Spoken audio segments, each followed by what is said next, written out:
4강 가겠습니다. 아, 강의 방송 알겠습니다. 이번엔 감사합니다. 감사합니다. 약간 변형 심화 학습으로 해요. 심화 학습. 이번 성가스예요. 성가스는 이 가스를 먼저 지고 그 이후에 병원까지 타는 겁니다. 그러니까 일반 정석 가스보다 약간 더 가난할 수는 있어요. 하지만 테크가 빠르기 때문에 그 빠른 테크를 이용해서 조금 더 빌드를 다양성을 추가할 수 있죠. 그렇기 때문에 빠른 테크로 할 수 있는 것 무엇이 있을까요? 일단 태태전을 한 이상 밤까마귀는 필수예요. 그걸 제가 가르쳐 드렸죠.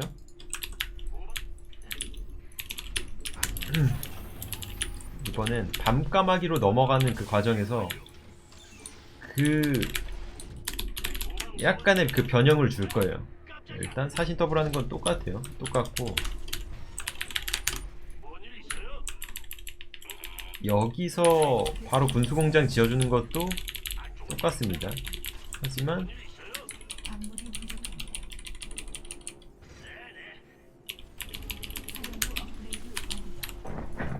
밤까마귀를 하기 전에 한번 찌르기를 할 거예요. 견제를 할 겁니다. 견제를. 그래서 반응로 지어주고 이 반응로 바로 위에 이 빌드를 이 화염차 드랍을 할 때는 반응로 바로 위에 군수공장을 지어주셔야 돼요. 알겠습니다.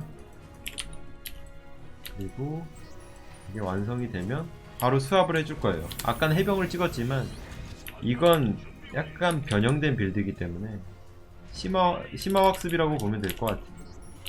그리고 변형을 해주고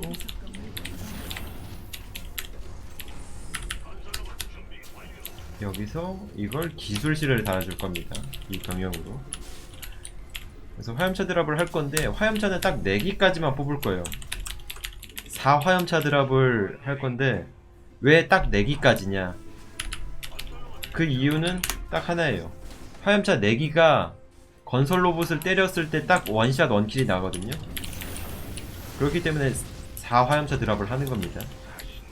그리고 여기서 밤까마귀를 먼저 찍는 게 아니라 의료선을 한번 찍어줄 거예요. 찍어주고 여차하면 저거 잡을게요. 이 친구가 선을 많이 넘어요. 이런 초반 찌르기도 쉽게 막을 수 있어요. 뭐 4화염차가 나왔으니까 다시 군수공장은 옆으로 해주시고 추가적으로 해병 찍어주십니다. 자, 여기서 화염차 드랍 가면서 이 우주공항으로